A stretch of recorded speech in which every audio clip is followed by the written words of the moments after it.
Water body, ocean and C.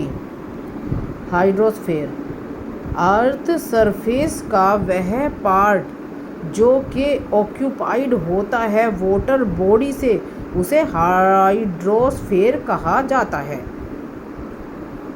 Okay, मतलब water body earth के surface के जिस पार्ट को ऑक्यूपाई करेगी उसे हाइड्रोस्फीयर कहा जाता है। जो ओशन होता है उसने 2/3 एरिया पृथ्वी का ऑक्यूपाई किया हुआ है और ये हाइड्रोस्फीयर का एक मेजर कंपोनेंट माना जाता है। इसके अलावा कुछ स्मॉल वाटर बॉडी भी हैं, जैसे कि लेक हैं, रिवर है, ये भी हाइड्रोस्फीयर के दूसरे कंपोनेंट माने जाते हैं। एक जो ओशन है वे सोल्ट वाटर की एक बहुत बड़ी सी बॉडी होती है जो कि अर्थ सरफेस का लगभग 71% उसने ऑक्यूपाई किया हुआ है। और जो ये ओशन होते हैं उन्होंने अर्थ पर जितना भी वाटर है उसका 98% इन ओशन के अंदर ही है। जो अर्थ है उसमें 5 मेन ओशन हैं। Number 1 Pacific, number 2 Atlantic, number 3 the Indian, number 4 the Arctic, number 5 the northern ocean. जो ये ओशंस हैं इनकी आपस में जो बॉर्डर्स है, बाउंड्री है, वो कोई क्लियर बाउंड्री नहीं है, ये अपना फ्रीली बहते रहते हैं। जो ओशन है उनका जो छोटा पार्ट होता है उसका नाम होता है सी, गल्फ, बे। मतलब ये ओशन की तरह ही होते हैं लेकिन ओशन से छोटे होते हैं, ओशन के छोटे भाई बोल दो, सी, गल्फ, बे। नेक्स्ट है ocean line.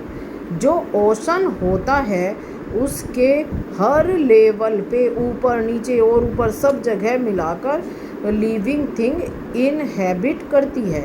Ocean plant grow होते हैं फेयरली वाटर के सरफेस पे। वे वाटर के सरफेस पे क्यों ग्रो होते हैं? क्योंकि उन्हें सनलाइट की ज़रूरत होती है ज़िंदा रहने के लिए। जो सनलाइट है वो वाटर के लगभग 600 फीट नीचे तक या फिर 200 मीटर नीचे तक पेनेट्रेट हो सकती है, मतलब कि अंदर तक एंटर कर सकती है। जो मोस्ट न्यूमेरियस ओशन के प्लांट हैं उनको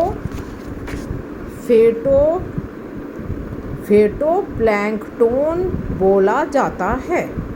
इसके अलावा इस पर कुछ टीनी वन सेल्स प्लांट भी होते हैं जो ओशन के करंट के साथ साथ ड्रिफ्ट होते रहते हैं, मतलब इधर उधर घूमते रहते हैं, चलते रहते हैं ओशन के करंट के साथ।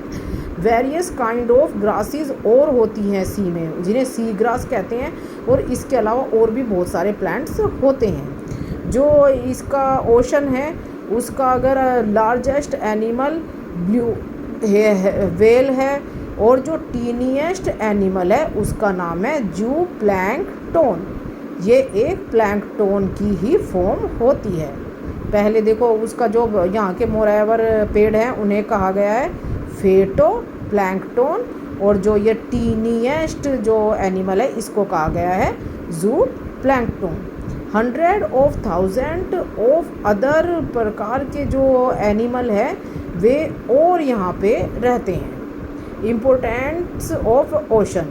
जो वर्ल्ड के ओशन है वो यहाँ पे जो अर्थ पे लाइफ है उसके लिए बहुत ही ज़्यादा इम्पोर्टेंट हैं। जो ओशन हैं वे बहुत ही बड़ा सोर्स हैं, जो पीपल्स हैं, वर्ल्ड के पीपल्स, इंसान उनके फूड का इंतज़ाम करने के लिए।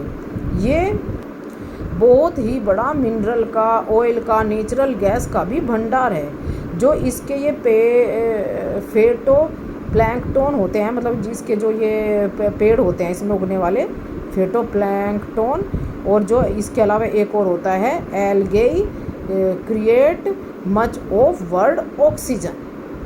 जो ओशन होता है वो क्लाइमेट को स्टेबल करने में भी बहुत हेल्प करता है। कैसे? जो सन की हीट आती है वो उसे अपने अंदर स्टोर कर लेता है, जिससे कि यहाँ के क्लाइमेट पे भी उसके हिसाब से बहुत फ़र्क पड़ता है।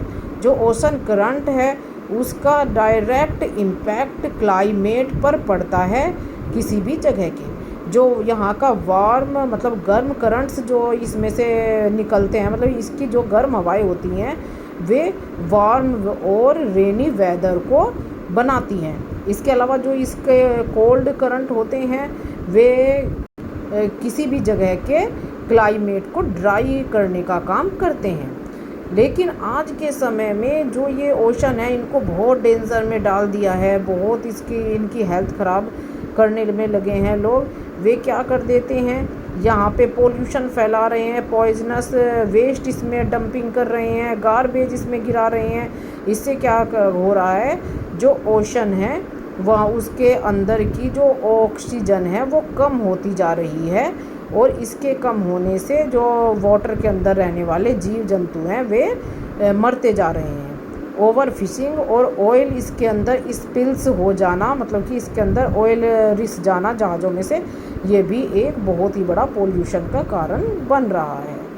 ये जैसे दुनिया में बहुत ज़्यादा ऑक्सीजन पेड़ देते हैं, तो इसकी जो फेटो प्लैंकटन और जो एल्गी है वो बहुत बड़ा हिस्सा वे ही ऑक्सीजन निकालते हैं।